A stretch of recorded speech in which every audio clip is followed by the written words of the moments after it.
October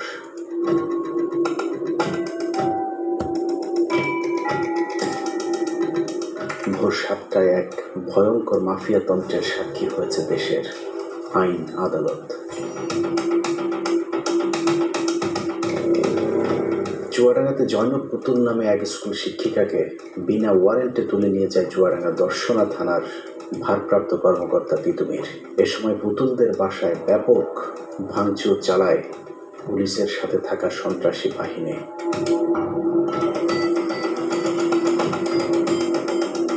ভোরবেলা হামলা করে নিয়ে গেল। নিয়ে যাওয়ার পরই শুনতো গোয়েন্দা বাহিনী আমাকে জানায় যে আপনার মেয়েকে নিয়ে গেছে চুয়াডাঙ্গা সদরে। আমি যে দেখি সদরেও নেই, কোর্টেও নাই। তারপর আমি আবার শুনলাম যে জেলখানায়। তো মেয়েকে ডাক দিয়ে বললাম যে পুতুল কি হয়েছে? বলছে মা আমাকে বলছে কি পুলিশ যে তুমি উঠো কোর্টে। না তো কেন? না তো তুমি যে শরীফের নামে মামলা করতে চেয়েছো সেটা পোটাপ করবো। নিয়েছে, নিয়েই না মা আবার আমাকে জেলখানাতে ভরে দিয়েছে। ইলিয়াস ভাইয়ের প্রতিবেদনে আমার বোন সাক্ষাৎ দেওয়ার পরেই ভোরবেলা আমার বোনকে শরীফ আর শরীফের গুন্ডাপান্ডা বাহিনী পুলিশ দিয়ে আমার বোনকে তুলে নিয়ে যায়। নিয়ে যাওয়ার পরে আমরা যখন ওইখানে যাই, কোর্টে যেয়ে দেখি তাকে মিথ্যা একটা মামলা, স্বর্ণ চোরাচালান মামলা। দর্শনা থানার ভারপ্রাপ্ত কর্মকর্তা তিতুমির পুতুলের পরিবারের কাছে নিজের পরিচয় দিয়েছিলেন তিনি চুয়াডাঙ্গা জেলার এসপি। কিন্তু খোঁজ নিয়ে জানা যায় চুয়াডাঙ্গা জেলা পুলিশের এসপি ওই সময় ঘটনাস্থলে উপস্থিত ছিলেন না। এমনকি পুতুলকে আটকের বিষয়টিও পুলিশ সুপারকে জানায়নি দর্শনা থানার ভারপ্রাপ্ত কর্মকর্তা। আমি তা করতে পারি না বাবা। এখন আমি তো বেহুশ হয়েছি। আমি ওকে হাত ধরে, আপনি কে? আমি এসপি। ছেলে পুলিশগুলো আমার বোনকে ওই ঘটনার ঠিক কয়েক ঘন্টা আগে 15 মিনিটসের অনুসন্ধানে চুয়াডাঙ্গা জেলা বিএনপির সাধারণ সম্পাদক শরীফুজ্জামান শরীফের চাঁদাবাজি, দখলবাজি এবং নারীবাজির সচিত্র প্রতিবেদন প্রকাশ করা হয়েছিল। বাংলাদেশ ছাত্রলীগ রাজনীতির সাথে জড়িত ছিলাম ওখানে। আমাদের শহীদুল হক সাহেব, যিনি আমাকে অনেক কিছু শিখিয়েছেন, তার কাছ থেকে আমি অনেক কিছু শিখছি। শরীফের আপনি হলো একটা বেহায়া, একটা কান কাটা, একটা নির্লজ্জ বেহায়া পুরুষ। ওর ইজ্জত শেষ হয়ে যাক, ওর বউয়ের ইজ্জত শেষ হয়ে যাক, তা নিয়ে ওর কোনো মাথা ব্যথা নেই। শরীফের তো বড়াই যায় না। সে বলে আমরা ওর মধ্যে কিচ্ছু করতে পারবো না। আমাকে ওই চেয়ার থেকে ফেলে দিয়ে আমাকে চুয়াডাঙ্গা ঘন্টা রাখবে না। চাঁদাবাজি করতে করতে মনে করেন যে তার ভাই টনি সাহেব, সে সিঙ্গাপুর থাকে, সে টাকা পয়সা আছে, সেটা লগিং করে সেটা রাজনৈতিক প্ল্যাটফর্ম থাকে। ওই প্রতিবেদনে স্কুল শিক্ষিকা জয়নব পুতুলের কিছু অভিযোগ তুলে ধরা হয়েছিল, যেখানে পুতুল অভিযোগ করেছিলেন শরীফের বিরুদ্ধে বিএনপির সর্বোচ্চ ফোরামে পর্যন্ত তিনি সবকিছু জানিয়েছিলেন। যদি তার বিএনপির কর্মী ছোট বড় যেটি উনি দেখে, তাহলে উনি নিজের হাতে বিচারটা করবে। আর আমি মানুষের মুখে এতদিন শুনেছি, আমি প্রথমেই বলেছিলাম যে ঘটনা যে শরীফ ঘটাইল, তো আমি তারেক রহমানকে আগে বলবো। কিন্তু মানুষ অনেক কিছুই বলেছে, কিন্তু এখন আমি নিজেই ভাবছি। তারেক রহমান বলে যে আমি যদি কার প্রমাণ পাই তাকে আমি বহিষ্কার পাবো। তাহলে তারেক রহমানকে আর কি প্রমাণ আমি দেবো বলেন? আর কি দিতে হবে বলেন? শরীফের বিরুদ্ধে করা ধর্ষণের অভিযোগের পর থেকেই পুতুলকে নানাভাবে হুমকি দেওয়া হচ্ছিল। পুতুলকে বলা হয়েছিল শরীফের ব্যাপারে তারেক রহমান নাকি সবকিছুই জানেন, তারপরেও শরীফের কিছুই হবে না। আমার আম্মুকে সাইকেলিস্টে বলছে, এই হয়তো দেখেন তারেক রহমান এই বিষয়গুলো সবই জানে। আপনারা তারেক রহমানের কাছে চাইতে চাচ্ছেন, হয়তো সবই জানেন।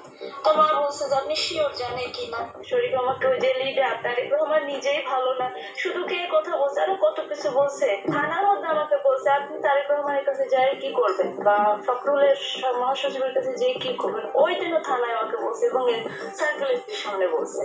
তারেক রহমানকে জিজ্ঞাসা করবো, সার্কেল এসপি তো পুরো ওদের হয়ে কাজ করছে। ওসি স্যার তো একদম বোবা হয়ে গেছে। ওসি স্যার আমাদের পক্ষে ছিল, বাট একদম বোবা হয়ে গেছে। আমি তো তারেক রহমান আসলে পা দিই, আমি তো আপনাদের ওই যে কি পার্টি অফিস, ওখানে যাই আমি আগুন লাগাই।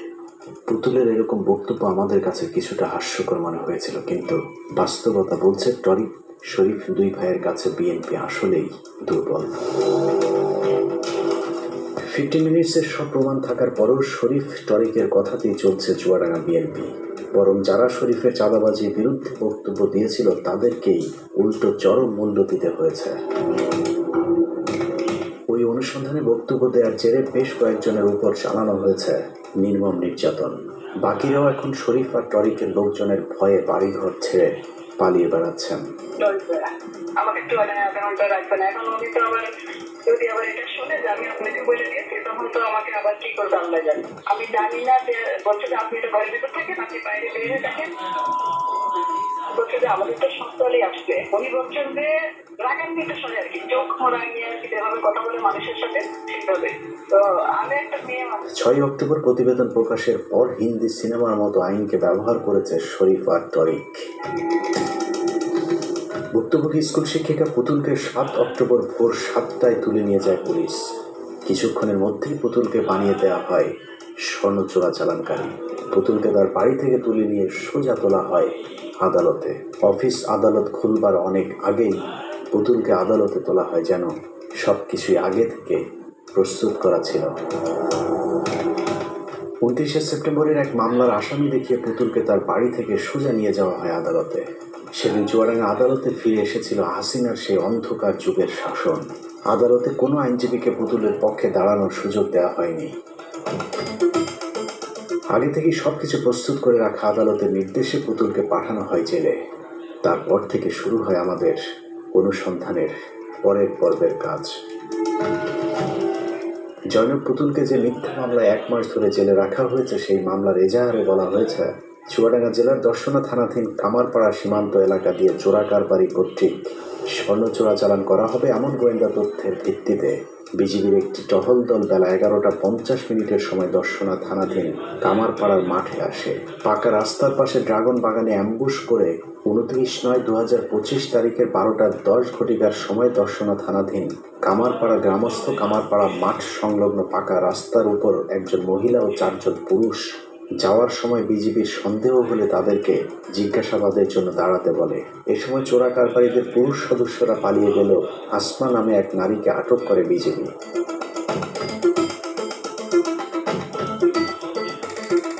আসমা নামে ওই নারীকে ধরার পর প্রাথমিক জিজ্ঞাসাবাদে তিনি জানান তার কাছে কোনো স্বর্ণ নেই। পরবর্তীতে মহিলা সৈনিক সিপাহী মোসাম্মদ নিগার সুলতানের দ্বারা আটককৃত মোসাম্মদ আসমা বেগমের দেহ তল্লাশি করে তার ভ্যানিটি ব্যাগের ভেতরে একটি সিগারেটের প্যাকেট পাওয়া যায়। ওই সিগারেটের প্যাকেটের ভেতরেই 3টি স্বর্ণের বার পাওয়া গিয়েছিল। এছাড়া এজাহারে উল্লেখ করা হয়েছে গ্রেফতারকৃত নারীকে জিজ্ঞাসাবাদ করলে সে তার নাম ও ঠিকানা সহ পলাতক আসামিদের নাম ঠিকানা প্রকাশ করেন। অতএব আসামি আসমা বেগম স্বর্ণ চোরা কারবারির সব সহযোগীদের নাম বিজিবিকে জানিয়েছিলেন। কিন্তু ঘটনার 8 দিন পর 7 অক্টোবর হঠাৎ করে স্বর্ণ সহ আটক হওয়া সেই আসমা বেগমের দেয়া 164 ধারার জবানবন্দিতে লেখা হয় নাটকের নতুন স্ক্রিপ্ট। অনুসন্ধানে আসমার আসল জবানবন্দি বদলে হাতে লিখে দেয়া মিথ্যা জবানবন্দির একটি কপি আমাদের হাতে এসেছে। সেই জবানবন্দিতে বলা হয়েছে, আমার নাম আসমা বেগম, আমি একজন গৃহিণী। আমার মেয়েকে গান শেখানোর সুবাদে পুতুল ম্যাডামের সাথে পরিচয় হয়। আনুমানিক 1-2 বছর ধরে পুতুল ম্যাডাম এই চোরা কারবারির সাথে জড়িত। পুতুল ম্যাডাম এর আগে 4-5 দিন পূর্বে আমাকে অফার দেয় অনেক টাকার একটি কাজের। আমি তাতে রাজি হইনি। পুতুল ম্যাডাম বাচ্চাদের গান শেখায় দর্শনা গার্লস স্কুলে, সেখানে আমার মেয়েও গান শেখে। সেই সূত্র ধরেই তার সাথে আমার পরিচয়। গতকাল 29/9/2025 তারিখ 11টা থেকে 11:30 সময় পুতুল গার্লস স্কুলের সামনে আমাকে বলে সে একটা জিনিস আছে, এটা কামারপাড়া দর্শনা মোড়ে একজন ছেলে মোটরসাইকেল নিয়ে কালো প্যান্ট গেঞ্জি পরে দাঁড়িয়ে থাকবে এবং তার হাতে সিগারেটের প্যাকেটটা দিয়ে আসতে হবে। সিগারেটের প্যাকেটে স্বর্ণ কতটুকু ছিল আমি জানতাম না। এই সিগারেট প্যাকেট পৌঁছানোর বিনিময়ে আমাকে 2000 টাকা অফার করা হয়েছিল, কিন্তু উক্ত টাকা আমি পাইনি। মাল পৌঁছানোর আগেই বিজিবি আমাকে আটক করে। আসমা বেগম স্বর্ণ নিয়ে আটক হবার পর থেকে জেলে আছেন, যে কারণে আসমার সাথে আমাদের কথা বলার সুযোগ নেই। কিন্তু আমরা আসমা বেগমের একমাত্র মেয়ের সাথে কথা বলেছিলাম, যাকে গান শেখানোর মাধ্যমেই নাকি আসমা বেগমের সাথে পুতুলের পরিচয় হয়েছিল। তুমি কি নাচ বা গান এমন কোনো কিছু শেখো? পড়াশোনার পাশাপাশি আর কি করো? মসজিদে যাই। আচ্ছা, পুতুল ম্যাডাম বলে কাউকে চেনো? না। নাম শুনেছো কোনোদিন? না। এসব বক্তব্য নেওয়ার মাঝে শরীফ টরিকের সন্ত্রাসী বাহিনী হাজির হয়ে 15 মিনিটস টিমকে ভয় ভীতি দেখানোর চেষ্টা চালায়। ওর হয়ে আমি আপনার কাছে মাপ চাইছি, আপনি কাটেন, বন্ধ করেন। আমি কেন ভিডিও করতে পারবো না সেটা বলেন। তবে কিছুক্ষণ পর আমাদের পরিচয় জানার পর তারা সেখান থেকে সরে যায়। এরপর আমরা আসমার স্বামীর কাছে পুতুলের ব্যাপারে জানতে চাইলে তিনিও জানান তার মেয়ে কখনোই গান শেখেনি। জি না, আমার ওয়াইফও পুতুলকে চিনে না, বা আমার ফ্যামিলির কেউ পুতুল নামে কাউকে চিনে না। জি না, গান বা নাচ আমার মেয়ে শিখে না, প্লাস সে গান শিখায় কিনা বা নাচ শিখায় কিনা তাও আমরা জানি না, এই আপনাদের কাছে শুনতেছি। প্লাস আমার মেয়ে এই গ্রামের স্কুলেই পড়াশোনা করে। আশপাশের প্রতিবেশীদের সাথে কথা বলে জানা যায় আসমার নুন আনতে পান্তা ফুরানো পরিবারের মেয়েকে গান শেখানোর মতো বিলাসিতা করবার কোনো সুযোগ নেই। গ্রামের স্কুলে পড়ে, আর এই গ্রামে প্রাইভেটে হলে মানে প্রাইভেটে যায়, তাছাড়া কোনো স্কুলেও পড়ে না, আর ম্যাডামেরও চেনে না। আরে পুতুল মানে কোনো মেয়েরই চিনি না, আমি এখন যা পুতুল গ্রামের চোখেই দেখলাম না পারি। স্কুল শিক্ষিকা পুতুলকে গ্রেফতারের ঘটনা এলাকার মানুষ সকলেই হতবাক। মগের মুল্লুকের মতো চাইলেই কাউকে স্বর্ণচোরা কারবারি বানিয়ে জেলে পাঠানো যায়, এটা চুয়াডাঙ্গাবাসীর কাছে চাঞ্চল্যকর এক ঘটনা হিসেবে আবির্ভূত হয়েছে। ছোটবেলা থেকে তারা চিনি একখানে রয়েছে, বেশি কি করে এইসব ব্যবসা করে, এইসব ব্যাপারে শোনাই। নতুন মেয়েটা খারাপ না, এটি যা মানুষে বলছে এটা মনে করেন একটা সত্যানি করে বলছে। আমার জীবনটা আমি দেখে রাখতে 2 বার 3 বার এদিকে আসি আসা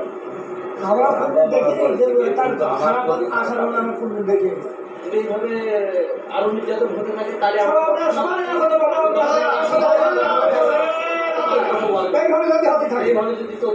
জয়নব পুতুলকে 7 অক্টোবর বাসা থেকে তুলে নিয়ে যাওয়ার ঘটনায় নেতৃত্ব দিয়েছিলেন দর্শনা থানার ওসি তিতুমির।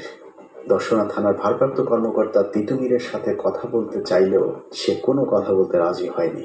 আমার হচ্ছে ওই যে একটা মেয়ে আটক হয়েছিল পুতুল নামে স্বর্ণ চোরাচালান মামলায়, ওই বিষয়টা একটু কথা বলার ছিল। না, ও বিষয়ে আমি কোনো কথা বলবো না। মামলা তদন্তাধীন আছে, মামলা তদন্ত শেষ না হওয়া পর্যন্ত কোনো কথা বলা যাবে। ঘটনার পর বিষয়টি পুলিশের ঊর্ধ্বতন কর্মকর্তাদেরকে জানানোর পর পুলিশের তদন্তে দর্শনা থানার ভারপ্রাপ্ত কর্মকর্তার অপরাধের প্রমাণ মিলেছে। এরপর তিতুমিরকে থানা থেকে পুলিশ লাইনে সংযুক্ত করা হয়েছে, কিন্তু পুতুলকে জেল থেকে ছাড়িয়ে আনাটা এখনো খুব একটা সহজ হবে বলে মনে হয় না। কারণ রাষ্ট্রের সর্বোচ্চ আইন কর্মকর্তার নাম ভাঙিয়ে চুয়াডাঙ্গার আদালতকে ব্যবহার করছে টরিক। বাল্য বন্ধু হবার সুবাদে অ্যাটর্নি জেনারেলের নামের শরীফ আর টরিক এখন আদালত পাড়ায় যা বলে চুয়াডাঙ্গার আদালতে সেটাই আইন। জীবী কেউ না, কেউ হইতে পারে না। না, এটা তো সাধারণ চুয়াডাঙ্গা জেলার উকিল, হাইকোর্ট সে আইনজীবী টরিকের। এই ভয়ে বলেছে যে আমরা পারবো না, আপনার মামলা নিতে পারবো না, পুতুলের মামলা আমরা নিতে পারবো না, নিয়ে আমরা দাওয়াত খাবো না, আমাদের চাকরি হারাবো না। 15 মিনিটস প্রচারের পর জেলা বিএনপির ব্যানারে একদল চাঁদাবাজ মিলে একটি সংবাদ সম্মেলন করে। যে সংবাদ সম্মেলনে শরীফ কিংবা টরিক কেউ উপস্থিত ছিলেন না, এমনকি জেলা বিএনপির সভাপতি ওই সংবাদ সম্মেলনের খবরই জানেন না। তারপরেও ব্যানারে ব্যবহার করা হয়েছে জেলা বিএনপির নাম। ইলিয়াস হোসেনের যে রিপোর্টটা ছিল সেটা ফুললি জেলা বিএনপির সাধারণ সম্পাদক শরীফুজ্জামান শরীফের বিরুদ্ধে। আজকে সংবাদ সম্মেলন অনুপস্থিত নাই কেন? মানে প্রশ্নের উত্তরগুলো তার মুক্তি হলে বেটার হতো। আর আমার দ্বিতীয় প্রশ্ন হলো, যে মেয়েটি পুতুল যে অভিযোগ করেছে, আমরা জানি সে বিএনপি পরিবারের মেয়ে, তো সে কেন অভিযোগ করলো? আর তার বিরুদ্ধে সে এখনো যেটি বলছে যে তাকে স্বর্ণ চোরাচালান মামলায় আটক করানো হয়েছে পরিকল্পিতভাবে, এইটা একটু প্লিজ আমাদেরকে বলবেন।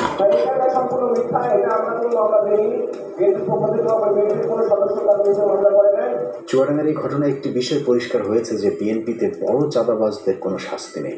5ই আগস্টের পর সারা দেশে কয়েক হাজার নেতাকর্মীকে চাঁদাবাজির অভিযোগে বহিষ্কার করা হয়েছে। যদিও তাদেরকে লোক দেখানো বহিষ্কার করা হলেও পুনরায় তারা দলের সাথে মিলেমিশে চাঁদাবাজি চালিয়ে যাচ্ছেন। কিন্তু চুয়াডাঙ্গায় শরীফের বিরুদ্ধে সেই লোক দেখানো ব্যবস্থাও নেওয়া হয়নি। এলাকায় অনেকেই বলে থাকেন শরীফ বিএনপির অনেক কেন্দ্রীয় নেতার অবৈধ অর্থ সিঙ্গাপুরে পাচারের সাথে সরাসরি জড়িত। এ কারণেই শরীফের বিরুদ্ধে বিএনপির ব্যবস্থা নেওয়া একেবারেই অসম্ভব। গুরুতর সব অভিযোগের পরেও সেই শরীফকে প্রার্থী হিসেবে বেছে নিয়েছে বিএনপি। বিএনপির এরকম নিশ্চয়তা শরীফ আগে থেকেই পেয়েছিল, যে কারণে নিজেকে সংশোধন না করে তার বিরুদ্ধে অভিযোগকারীদের এক এক করে শায়েস্তায় মাঠে নামে চরমপন্থী নেতা। ক্ষমতায় যাবার আগে বিএনপি যে মাফিয়া তন্ত্র চালু করতে যাচ্ছে তার শুরুটা কোথায়? চুয়াডাঙ্গা থেকেই হয়েছে। একজন চাঁদাবাজকে বাঁচাতে নিরীহ একজন স্কুল শিক্ষিকাকে জেল খাটানোর মাসুল বিএনপিকে অবশ্যই দিতে হবে। চুয়াডাঙ্গাবাসী নিশ্চয়ই আসন্ন নির্বাচনে মনে রাখবে, ধানের শীষ মানেই শরীফ, শরীফ মানেই চাঁদাবাজ, ধর্ষক।